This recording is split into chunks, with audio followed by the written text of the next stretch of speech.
Hello and welcome to some more Star Citizen, today with a quick update to the anniversary sale information, exactly what's going on with that next week, as well as more updates on Alpha 3.0 and its progress to the public test universe. It looks like this year's anniversary doesn't have any form of traditional live stream. From November 24th, there will be daily ATV videos at 12 PM Pacific, highlighting a different manufacturer each day, and then kicking off a new sale. And between the 2nd and 4th of December, there will be all manufacturers on sale. So links below for a detailed list. So that whole event is from the 24th of November to the 4th of December. Throughout, they'll be having fun activities. In the newsletter, there was a picture of a quiz from the event, which might give you like a discount or a forum badge or something.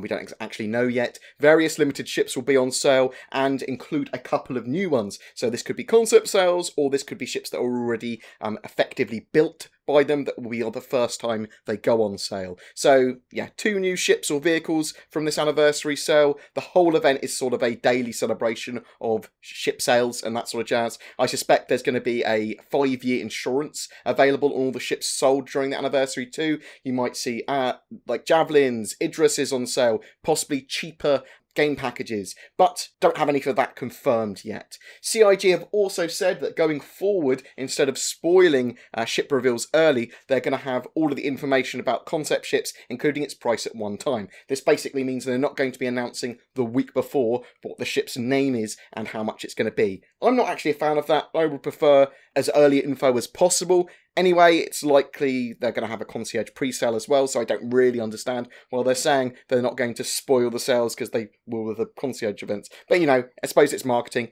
It makes them money. CIG are good at marketing, and that helps develop the game. So, you know, I'm juxtaposed about the whole situation. Actually, while I'm on my slightly grumpy soapbox, requests for staff appearances. As the community grows, CIG have said, so does the number of interview and appearance requests for members of staff on our team. To support requests equally, we're creating a new process for those requests and for us to use, I suppose. They're going to provide us details as they develop. I like the fact that it's open development and you can just request people from customer service or poke Ben or Xylo or something on the interwebs and they might appear on your show or they might answer your questions. I don't like sort of like official channels for it, but CIG are getting closer to releases now and they have to, suppose, start like acting like a more mature studio. On Tuesday the 21st, there is a concierge pop-up bar citizen kind of event all around the CIG and Foundry 42 studios around the globe. If you are a concierge member, check your emails. Apparently they can also bring a friend, so now is a good time to make friends with concierge members if you'd like to join those pop-up events, which will be near the studios.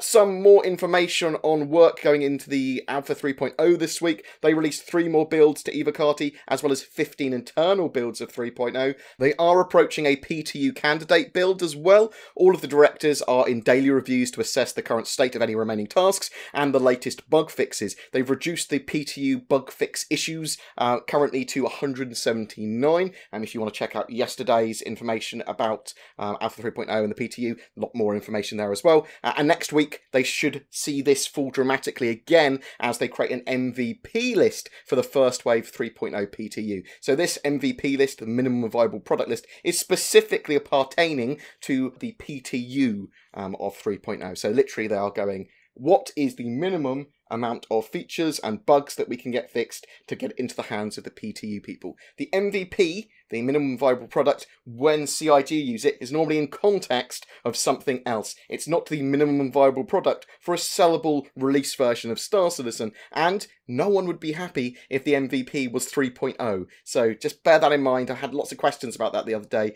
This is not the MVP for Star Citizen's release or anything. I'm expecting Star Citizen to go into beta optimistically at the end of 2019 as a more sort of like all the mechanics there and some of the systems starting to be all there, and then them going to populate out the game with lots more solar systems. That's the idea in my head anyway, and then we'll see possibly a release in 2020, something like that. That's a sensible thing, and it will have all the mechanics there that they've promised, and it will have a load of the star systems and stuff. I'm expecting 40 or 50 star systems, but as I said, I was on my angry soapbox today, so you're going to get in the news. Apologies for people that are like, this isn't normal news. Anyway, shopping and cargo. So this week they've been focusing on fixing and polishing shopping and cargo, getting that kind of shopping and cargo all finished out for the PTU phase stuff. Lighting passes have also been done on the shops to ensure the displays and shopkeepers are properly lit. First passes on pricing for items and commodities have been implemented and are now going to be only changed realistically when the PTU comes out, and then they'll balance that once they have more feedback from players.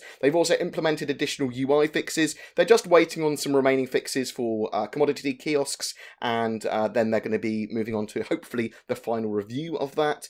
Missions and reputation. The team with missions continues to work on the remaining missions to get them to Evocati as soon as possible. There are a few left, I think 4 left for them to finish off that feature. They've also completed a revision pass on the logic and flow of Miles Eckhart to get it as efficient as possible, and then they're going to be moving on to Ruto's revision pass. Ships and vehicles. So they wrapped up all remaining setup tasks for ships and vehicles, so the only ones remaining are ones blocked by other departments. So they're currently waiting on crucial fixes from engineering, animation, UI, for issues like the IK being out of alignment for controls, T-posing characters and turret seats, and ship passageways causing problems with zero-G enter and exit interaction. Tasks for visor support screens and the target-owned ships are still in progress and scheduled to be completed next week. They're also getting some focus on other UI issues like targeting pips behaving erratically. Balance isn't going to start with ships and vehicles stuff until the UI integration and ship setup features are complete. The star map is now rendering into the ship radar, and they've worked out a method of transitioning between the star map to ship radar and vice versa. They've also implemented the framework for displaying the same UI in the Mobiglass onto the ship holographic star map. This will start implementation over the next few days. Engineering have now made it possible for players to log off from specific usables, such as beds as well. In regards to traversal and flight, they've been finishing up the afterburner balance. The last remaining UI task should be addressed within the next week before moving on to a final review as well. They've started looking into issues with the Gravlev system, already fixed a couple of issues with that, but they're going to continue to improve that to ensure that Gravlevs are in a solid state. This is where vehicles like hovering on the ground, like the Nox and the Dragonfly and stuff.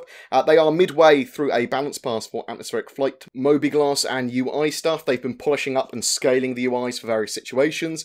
They've made improvements to the Contract Manager app. New hint events have been added to the game code, which are going to be displaying in more places, as well as more hookup code being completed, tying the UI into actual gameplay. Performance and stability. Most of the optimization team this week spent looking at critical bugs for the Evocati releases. They've also followed up on a performance gathering kind of mission that they were doing, where they were doing large-scale network tests and getting lots of players, and you may have heard of 60+ players and high performance and that sort of stuff. As a result of that, they've made changes to the job system, and this allows them for more utilization of server cores, so they're not introducing any extra overhead into job distribution, so they're going to have, hopefully, higher player counts or very high player counts because of this in the future. This change will also translate to the clients as well. So players with high-end CPUs are going to see extra benefits in performance.